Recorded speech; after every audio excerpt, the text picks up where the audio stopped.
Okay, I'm about to brave the elements to go check the mailbox. And by elements, I mean all of this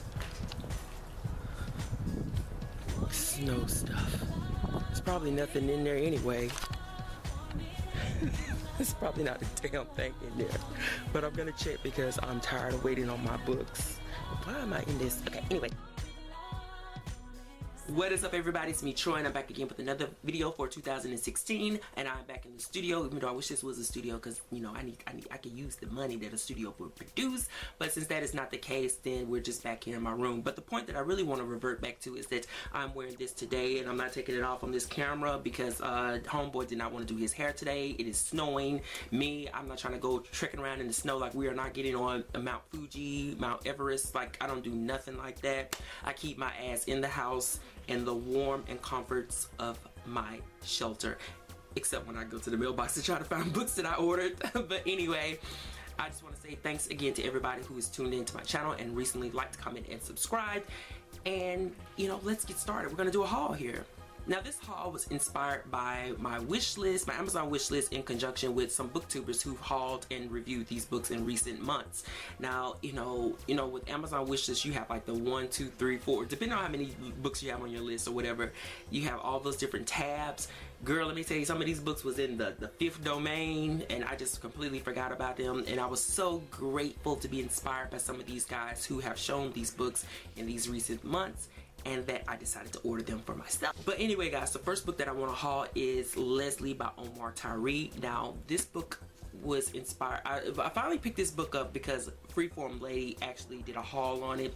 She received it from a Goodwill thrift store or something like that. But anyway, back in November, and I think she recently just finished reading it.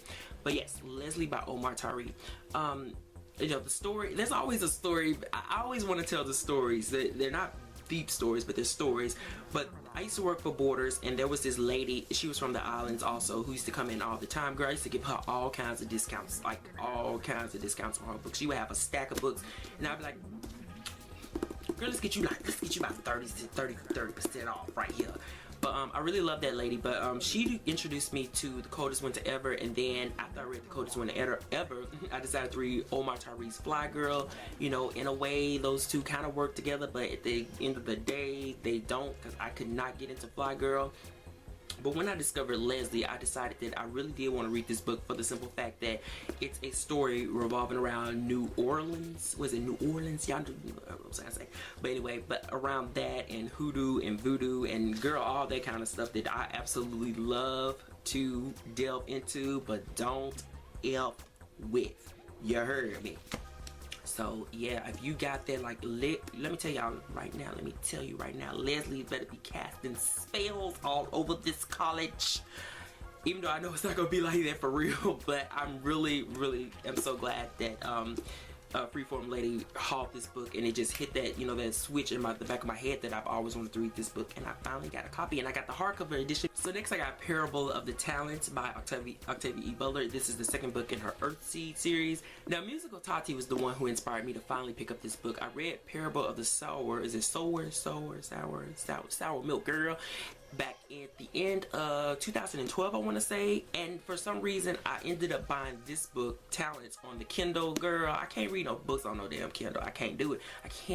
Like, if it's over 100 pages, it's just not gonna work.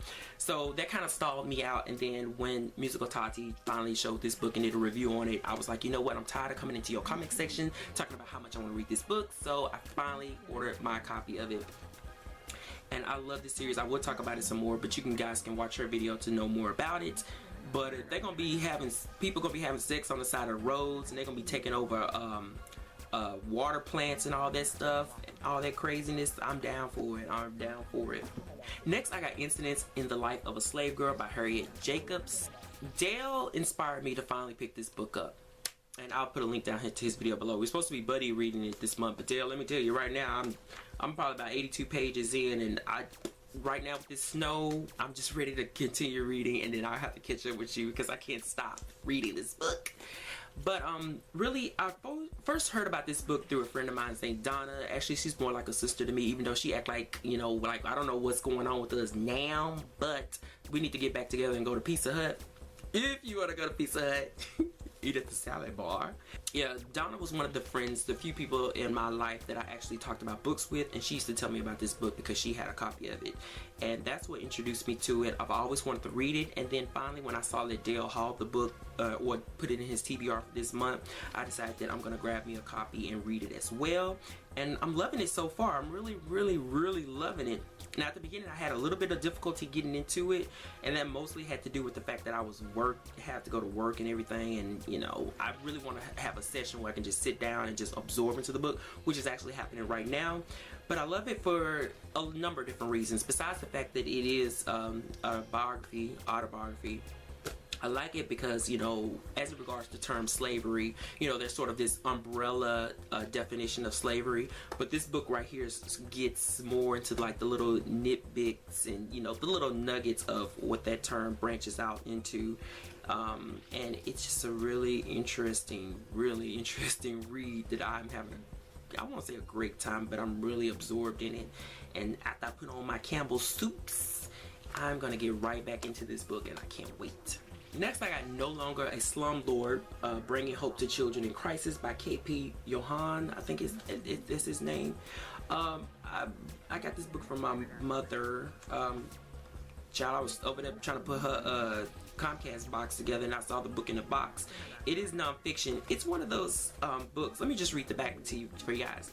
Those with no voice, the suffering children of Asia, tell their stories. And as you listen to them, you share their anguish and rejoice in their triumphs. The whole world seems to stop as you look on. That's kind of all it says, really.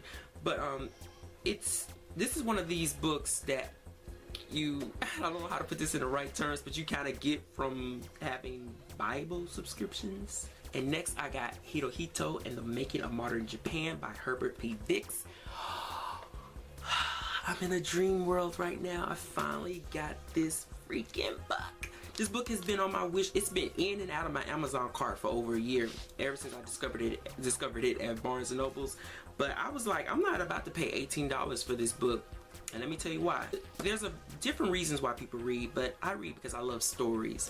You know, there's some people who read it for, you know, intellectual stimulation, for, you know, to amass their critical thinking skills, or what's that book, Read Like a Professor. But I read books because I love stories. I love people. I love people's stories. I love hearing about people's journeys. And when it comes to nonfiction, while you can always, you know, immediately sort of get that sort of gratification of story when it regards fiction, when it comes to nonfiction, it's a little bit more to gather when you're placing in, you know, facts alongside, you know, historical facts alongside people's stories. So with me, you know, having this book on my wish list for over a year, I really had to sort of, you know, digest pieces of the book first to determine whether or not it was something that I could read, you know, pleasantly. Because there's a book called Empire, the Summer Moon, that's a nonfiction book about a Native American tribe that I really always wanted to read, and I just couldn't get into it because it was just too factual, you know, based in tone. But with this book, I think it was last week, I went to Barnes & Noble's and I decided that I was just gonna, you know, just sit down for a minute, you know, well, actually I stood, and just read a couple of pages to see whether it's something that is like butter down my throat. That's not the right allegory, Troy, but you know what I'm saying. And I was surprised that I feel like I can read this book and really get into the story of Hirohito. So this is finally in my possession. Like, there's no words on this camera that I can say about how excited I am to read this book. Now, besides those books, there are two books that I ordered that have not shown. As y'all seen, I was trying to go to the mailbox to check and see if they were there, and they were not, so I'm not gonna get pissy about it, but we just gonna talk about them right quick. And the first book was China Rich Girlfriends by Kevin Kwan. I gotta figure out where I'm gonna put it, maybe right here.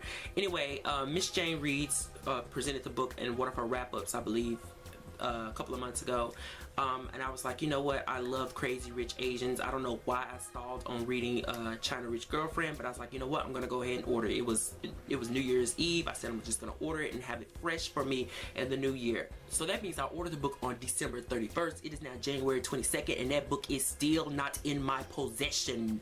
So that means that I'm gonna go to, I don't normally do this, you know what I'm saying? Like, I'm not trying to rate nobody or judge nobody and they shipping information and stuff like this. But girl, let me tell you, I'm finna go to Amazon as soon as that book gets in, and I'm gonna help somebody out with their stars. I'm gonna help you out with your stars, your ratings, okay? I gotta do it, girl, because I was really hoping that I could read that book after 1Q84, but it just didn't show up. So I guess it'll be here before February, hopefully. So now the next book that I'm waiting on is The Train is Now Departing by Martha Grimes. Y'all know I raised up for Martha Grimes. Yes, God. But you know, I'm so excited about reading this book because I just really miss reading Martha Grimes' writing. I really do. I just miss it, you know, because I'm such a super high fan of her Immigrant Mystery series. Y'all know that already, girl. I didn't spoke about it enough. But with The Train Now Departing, she's not really writing mysteries. It's writing more of these two related stories that are novellas regarding two women who are lonely, and as far as the summary goes, they are in emotional limbo, and then some man of some sort comes in and sort of you know, I guess reignites their sort of emotions or something like that. I really can't give you the right detail. But like I was saying, I just miss Martha Grimes' writing. I just miss her writing so much. They're just these quiet books that are packed with this, I can't even put it into right words. Her characters they have that dry wit that I absolutely love. You know, they shade, they throw shade, they read in this eloquent and quiet tone that I absolutely love, and I just miss her. But I didn't necessarily want to read anything that I had to sort of commit to a whole new series for, and this collection of novellas is probably going to be the perfect little break that I can take to sort of calm the fire in me for more of Martha Grimes' writing. So I'm really excited about reading The Train Is Now Departing. You know, even though it may seem like a collection of stories that I might not be interested in, at the end of the day, her writing will deliver on all fronts, and I just have really so much confidence in that. And let me tell you, if it don't work, I will be the first to let you know. I'm gonna leave. I enjoyed your guys' company. Thank you so much for clicking on this video. Please remember to like, comment, and subscribe. I really don't like using a tag. You know, I let people make your own decisions, but I do appreciate anything you do. And I'm babbling again. I just want to talk all day. Let's go. I may make another video after this and we'll keep going from there. Okay, that's it.